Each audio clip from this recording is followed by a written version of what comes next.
USCHO.com.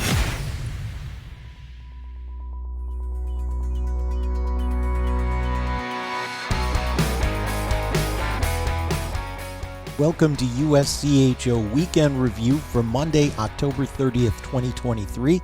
I'm Ed Trefzger alongside Jim Connelly and Derek Schooley. We're going to start out with some pretty good weekends. And how about Boston College? They're number one in today's USCHO.com Men's Division I ice hockey poll. Number 3 going into the weekend, sweeping number 8 Michigan State 6-4 and 5-1. Early on, they've shown consistency. Are they the most consistent team so far? Yes, no doubt.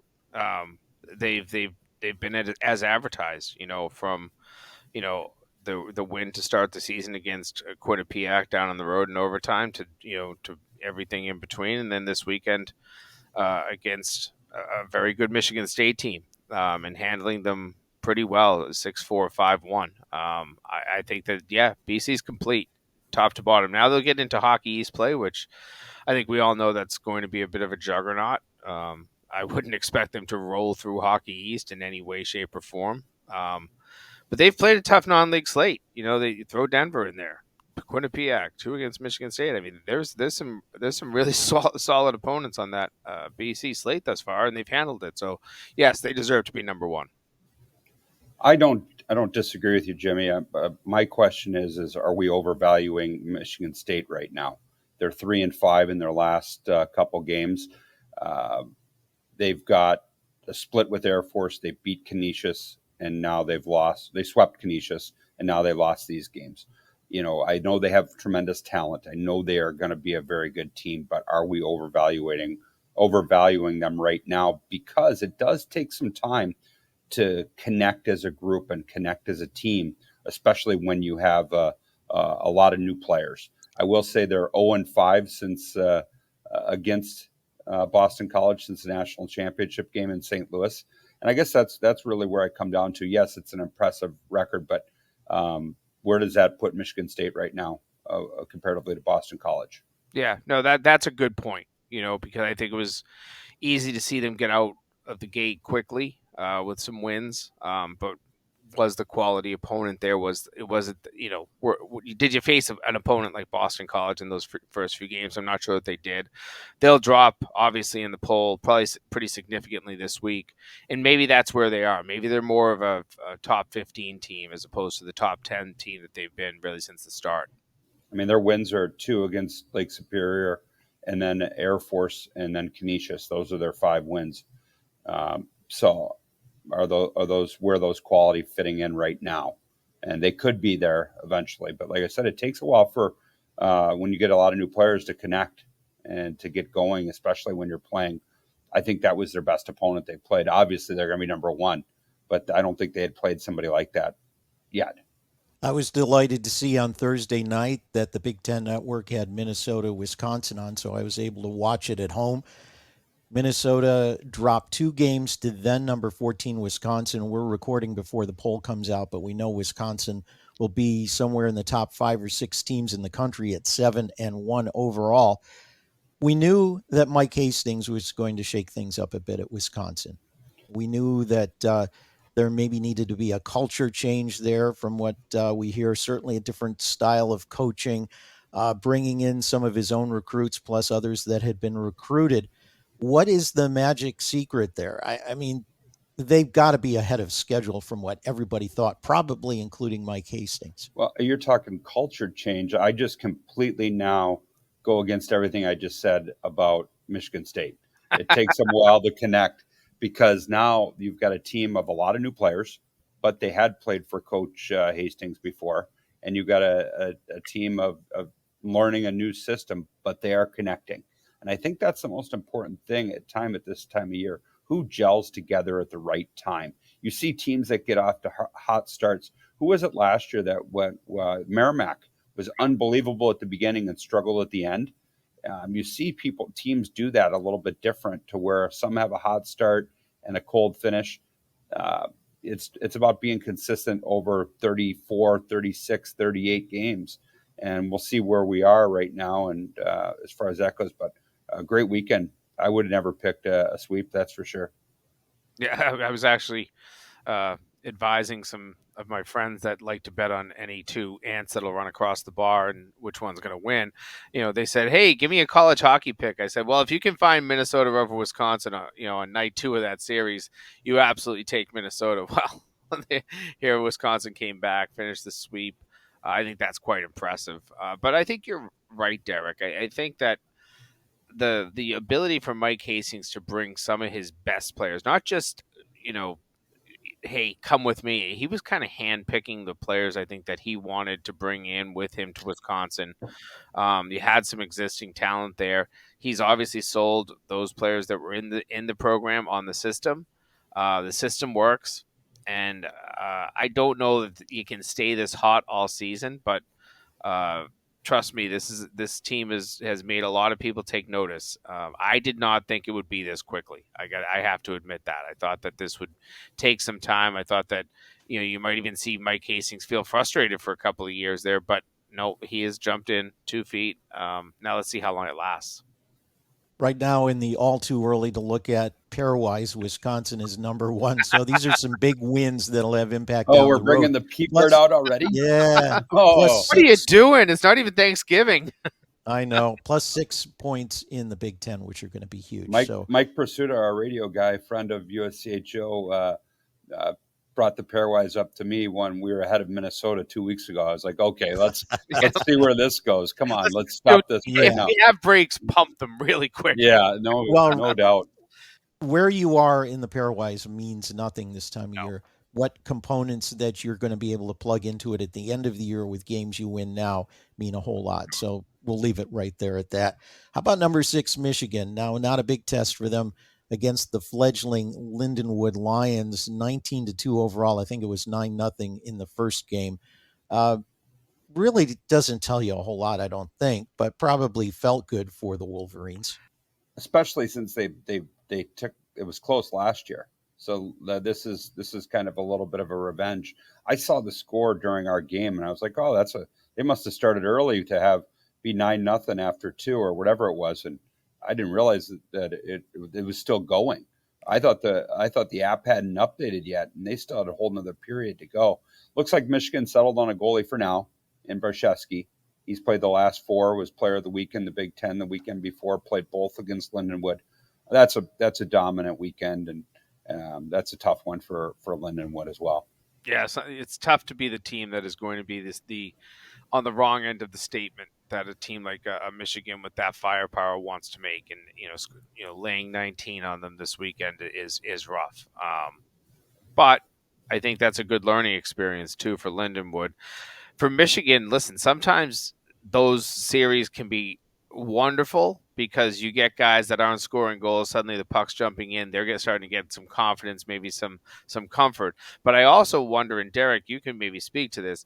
Sometimes as a coach, you worry about it because you think that goals just come easily, and then you stop working at them. So I guess there's a double-edged sword there, but I'd like to take the positive, glass half full approach and say that these guys might start feeling better about themselves offensively. You might see some more pucks popping in the net.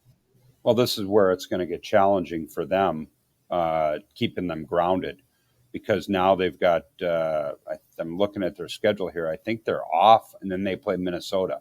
So it's going to be no. I'm sorry, they get Wisconsin this weekend.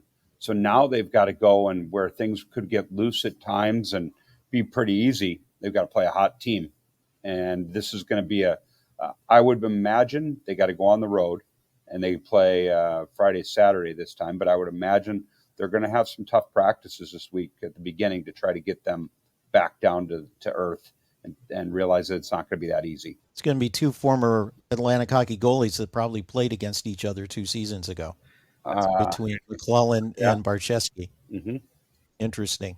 What about that? Let me just drop this in here. Getting a 5th-year goalie who maybe wasn't as blue chip or highly recruited as maybe some others, but having that experience, you're kind of in that same situation yourself, Derek, this year.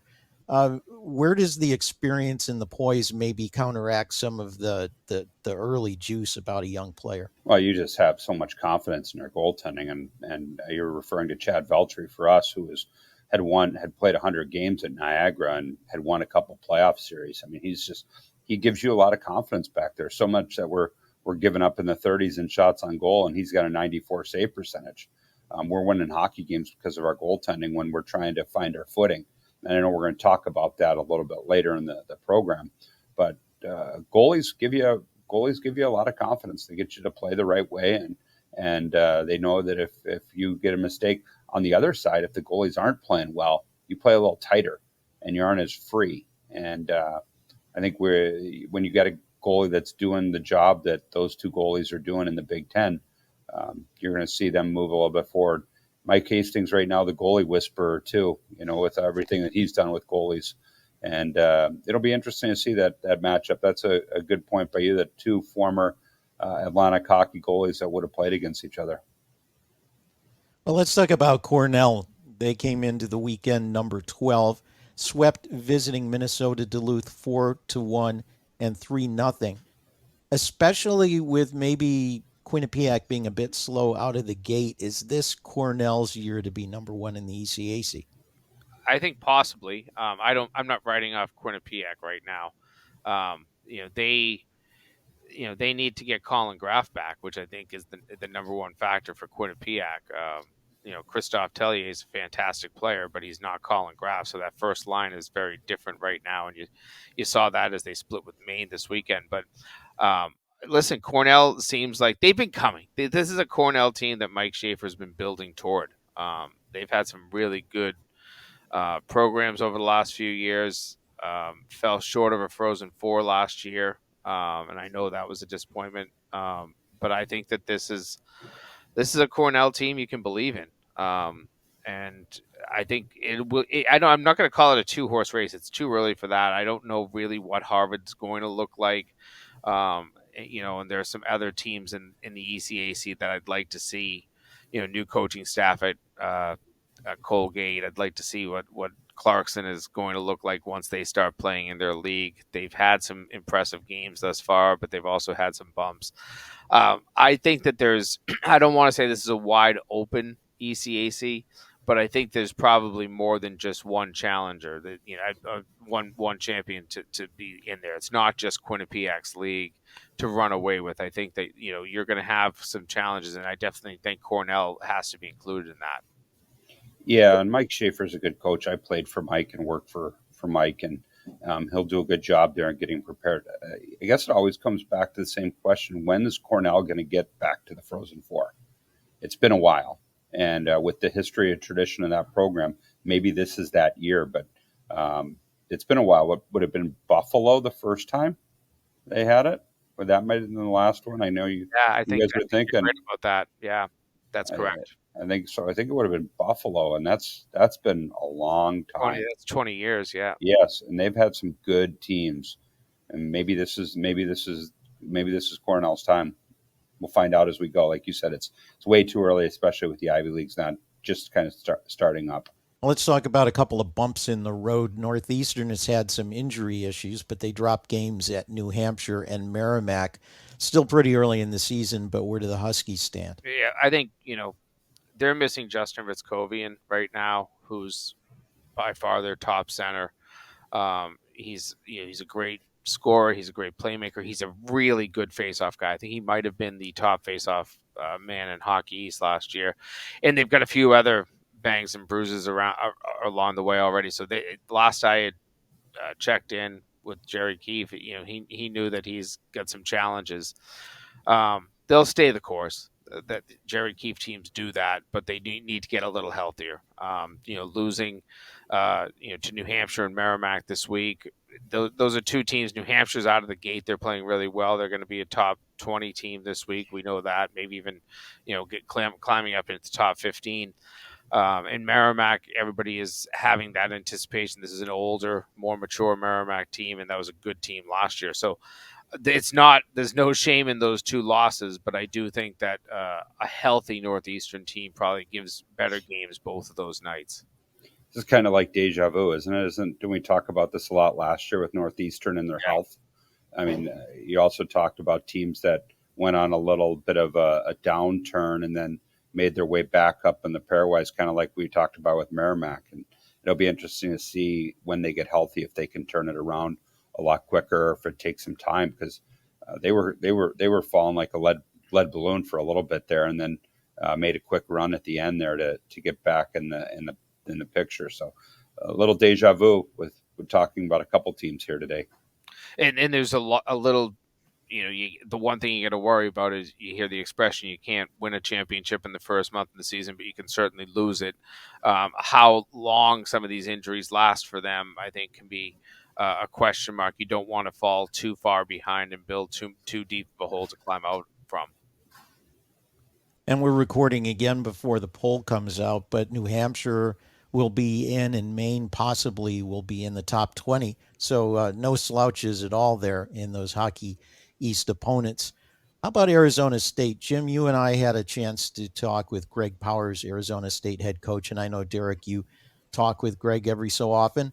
One of the things we talked about is moving out of being an independent this year and into the NCHC next year, and how maybe this weekend against Miami, this past weekend, would be a little bit of a barometer on where they stand. A 5-4 overtime loss, a 1-1 overtime tie for the Sun Devils there. Not so much a bump in the road as maybe Northeastern, but it's probably showing Greg Powers where his team stands and what they've got to do. That's a difficult trip across some time zones, going the opposite direction. I think if you look, I don't know if Arizona State had been on the road yet, and so I think that is a little bit telling there. I'm almost saying, you know what, that's a challenge to do that, but what big wins for Miami, and to try to rebound what Chris Bergeron's doing and validate what he's doing. I mean, I think they're at 4-1-1 at Miami is right now, and that's a pretty good start for him. And those are big wins. Those might be some signature wins non-conference wise for a Miami program that's looking to get footing. But, talking about Arizona State, they're still going to be there. Their schedule is going to be good enough to give them enough quality wins to put themselves towards the upper echelon of the pairwise if you continue to win games. And 20 home games doesn't hurt. You mentioned they hadn't left the mullet to this point in the season. This was their first road trip, but they get 20 home games, 14 on the road, the way the schedule was built this year. And they seem comfortable at home. So when they get into some of these stretches where they're playing more home games, and I think we said it before Thanksgiving, I think they might only be on the road one more time. Right back here behind me. Yeah, exactly. So in December.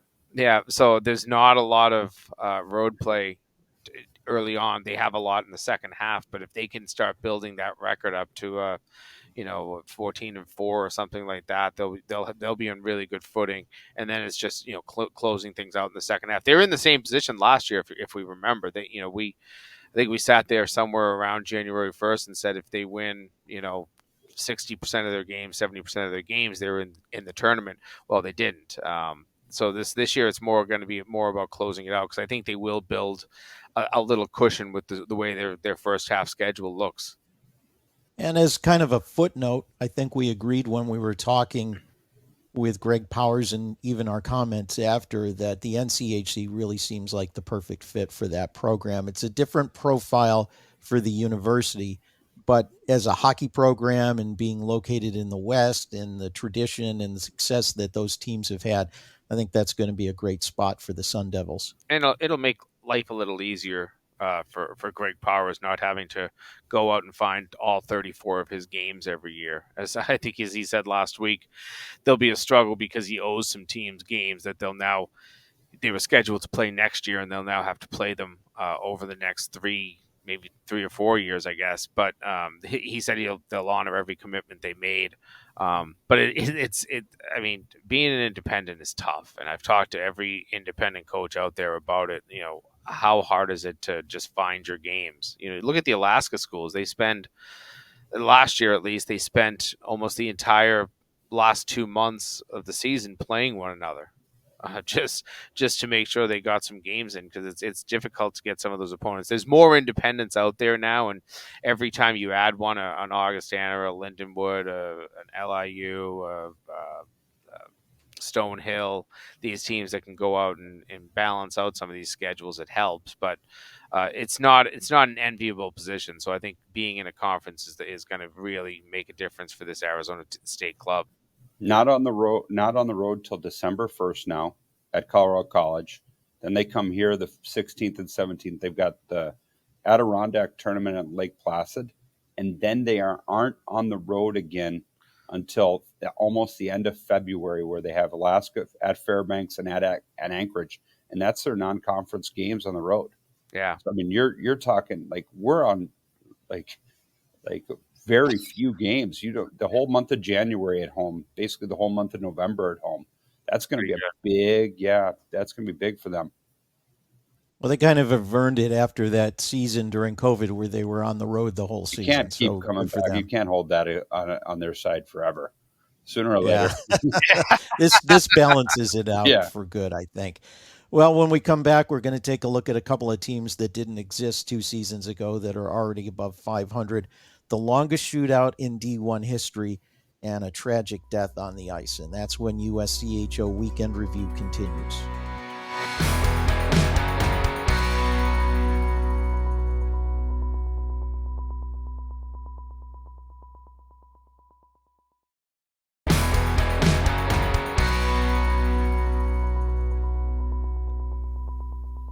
Welcome back to USCHO Weekend Review. I'm Ed Trefzger alongside Jim Connelly and Derek Schooley. A couple of teams that didn't exist 2 seasons ago are now 500 or better, and I think we'll note that there's one just a touch below 500.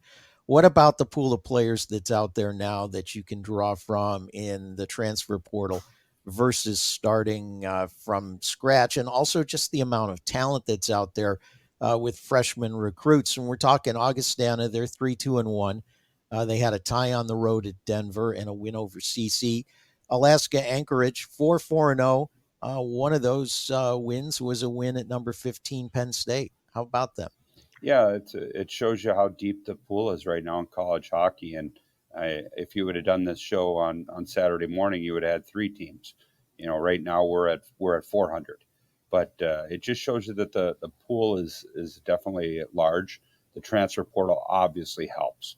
We're going to see Alaska Anchorage in 2 weeks. We go up there, so I'll have an idea a little bit of what they are. And you don't forget about the other teams that have played other teams very tough in LIU. And I watched Stonehill against Brown yesterday. In the first period, it was a very even hockey game. So there's the pool out there, and the transfer portal helps. And I think the 5th year is pushing freshmen back. It's also causing some decommitments, and the transfer portal is causing decommitments, which helps teams that are starting out and getting things back together again and going. And it does make some weird things, like you got guys that have played for 2 or 3 schools that have had a couple, maybe a senior night or 2, and just some weird things how you handle things.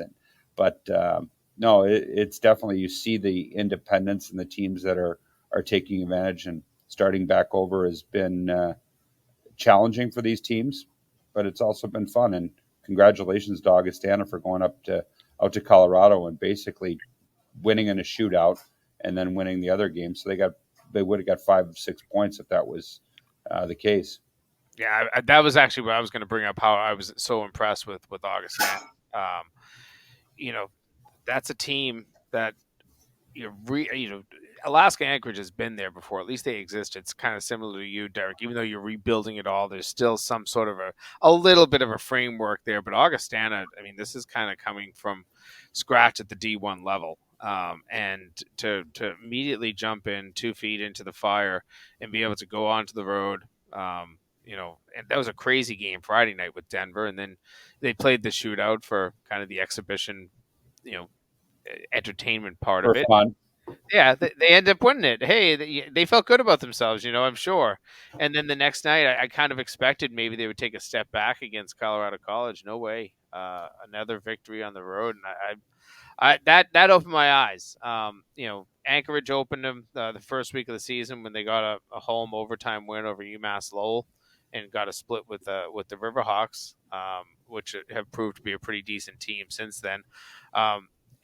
there's some good quality wins, and obviously, Derek, your team has had them as well. The win over Bentley this week, a win on the road against Bowling Green. I mean, that some of these victories that these teams that, again, we're going to say it again, didn't exist two seasons ago. And obviously, two of the programs, Robert Morris and Anchorage, at that point, you didn't even know where they were going to be. You had no idea what the future was. So I'm impressed, but I think it really does kind of speak to your original question, Ed.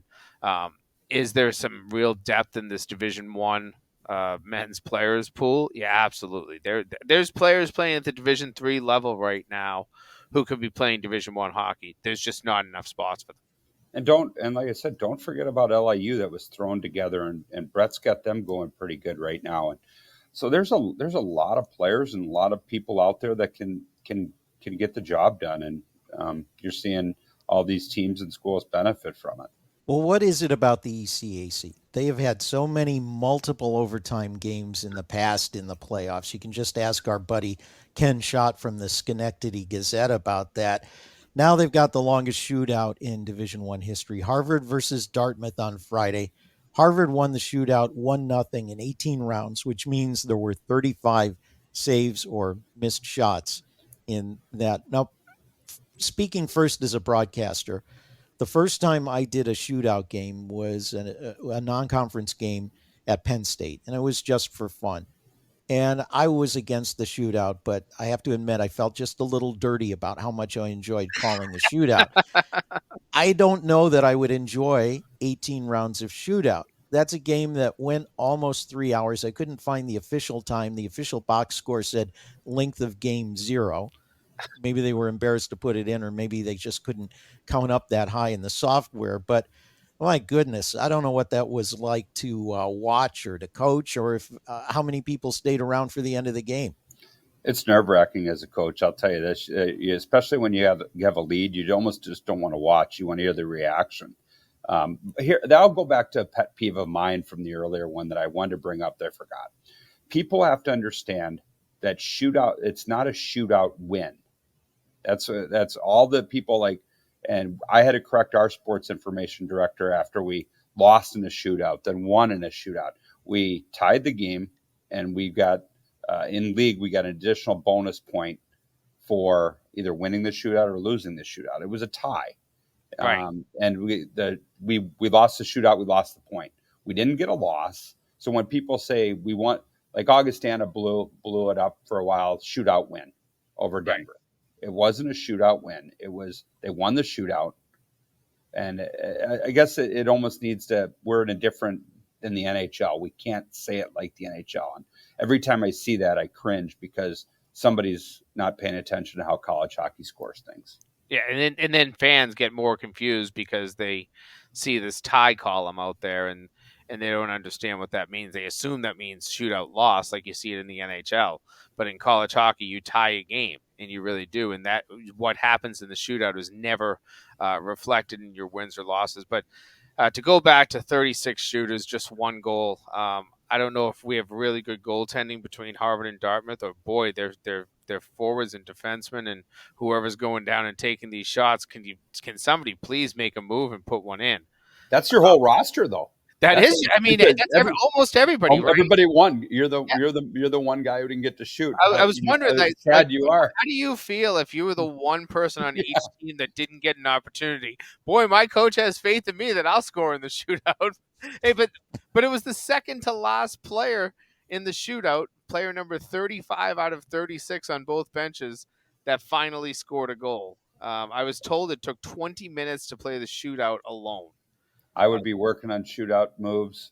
That would have been a Monday skill development thing if I'm that. And you know what? It actually. Wait a minute! Isn't your team so tired of a shootout that they never want to do a shootout after that? So we played 7. We played 7 games and have had 2 shootouts. I mean, it's big. It's big within your league. I mean, you have to make sure that you do a good job because you only have a couple of them, and there's so few points available in college hockey because you're only playing 26, 22, 24 games. So it's a big deal, those points. So like we pay attention. We used to do it just for fun to see who would wear the the different color socks or the different color helmet or all that. You call it orange lemon. You used to be able to do that for fun. You have to pay attention. It's like, guys, we take away their creativity a little bit. Because if they want to, they want to shoot in the shootout, they better score in practice.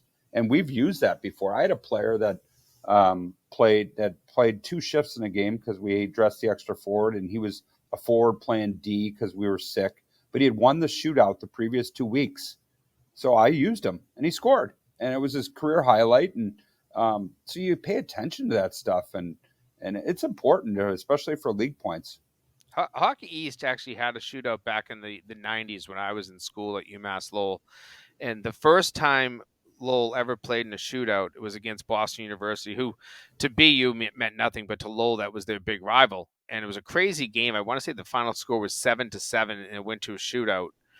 And there was a kid named Greg Bullock scored a highlight reel goal. But then after BU tied it, the game-winning goal was on the stick of a fourth-line center that Bruce Crowder just had a hunch about because he used to score in the shootouts in practice. That player's name, Bill Riga, ended up scoring the game-winning goal in beating Boston University, or winning that shootout against Boston University. Back then, there were 5 league points available. 3 went to you if you got the shootout win. 2 win for a shootout loss. So you think that we have a weird system of adding up points now. It was even stranger back in the 90s. Are we gonna get a call? Last week we got a call from Steve Metcalf about the North Dakota podcast. Are you gonna have to tell us that Bill Riga and you went to college together and for the 3rd week in a row? I mean, I didn't know if I'd ever mentioned that before. I don't know. Yes, you have 3 times here, yeah. And one more time when we had him on as our guest on USCHO Spotlight. So you're 4 out of 6 right now or something. Pretty good. Back to the shootout before we move on. How about those goalies? They had to play like a half or 2/3 of a game in net in those shootouts too. It's that's long, and always staying sharp and making sure you're watching. I guess maybe you get in a zone. I'm not a goaltender, never have wanted to be a goaltender. I've not really been really close friends with too many goaltenders. I know that they're a different bird, and that maybe they just get into a zone and they like it. I don't even know with goalies, so. Well, we've got one more item on here, and it's kind of a sad one. The tragic death of former Minnesota Duluth star Adam Johnson. He was cut by a skate playing for Nottingham in the EIHL against Sheffield and did not survive. The video is difficult to watch. He led Minnesota Duluth in scoring as a sophomore, scored that game-winning goal in overtime versus BU back in 2017 to send Duluth to the Frozen Four, which they lost 3-2 in the title game. But that brings up some questions. At first they said an accidental cut, and you figure a scramble, somebody's down, a skate gets in there. It looks a little bit different than that. Now it looks less accidental than it was portrayed. That's still a lot to be decided. But what about the implications of this? Derek, we were talking before we started the show about neck guards. Why don't you give us kind of a viewpoint on that, and maybe what players and coaches are thinking now? Well, I'll tell you this. So I've got 3 kids who play hockey, and none of them wear neck guards. They go up to Canada to play, and when they go to Canada, they put like what they feel is just something around their neck to make it look like they're wearing a neck guard, like a sock or something. But and they kind of give it to the other teams for wearing neck guards, and it's almost like it's taboo or something that you shouldn't have to wear a neck guard, and that's really from the kids' perspective that they don't want to do it. You see them wearing them in major junior, you see them wearing them in the World Juniors. I will tell you that we sent out, after we saw that yesterday, we sent out a message to our team that said if anybody wants to wear a neck guard, message us and we'll place an order for them. We saw Providence Bruins players wearing them last night. I wouldn't be surprised to see USA Hockey go to the same thing with neck guards. Senseless. Would it have saved him? I don't know, because it was a violent collision. Would it have saved him? I don't know. But why not give our players and student athletes the best opportunity to be safe? And I guarantee you that if you see 10 players wearing neck guards next week in college hockey, not one of them is going to question their manhood or anything like that. Everybody understands. I think it took this maybe to put it home. And like I said, I don't know the result of our message to our team, but I wouldn't be surprised to see some of our players, because we play a fast game with blades on our feet that can get out of control. We play sometimes the game's violent. So why not give our players the best protection possible? And I think that's where we're going. And I wouldn't be surprised, like I said, to see USA Hockey mandate it. And I wouldn't be surprised to see players starting to wear neck guards as soon as this coming week. Yeah, I have a 10-year-old daughter that plays, and she lost her neck guard. I want to say like 2 years ago. I've never bought a replacement, and we were talking yesterday, and came to the conclusion I'm going to go get her skate sharpened this week. I will pick up a neck guard at the Bauer store. It's just worth it. It's even if it's just a little bit more of a safety precaution. I don't think you should be looked at as any weaker. But going back to Adam Johnson, was a fantastic player. I still remember that game-winning goal because it came against Boston University after BU had dramatically beat North Dakota in the opening round out in, I believe it was either Fargo or Sioux Falls. And you had everybody, I think, in Hockey East thought, here's BU, maybe they'll get through to a Frozen Four. It had been a while, and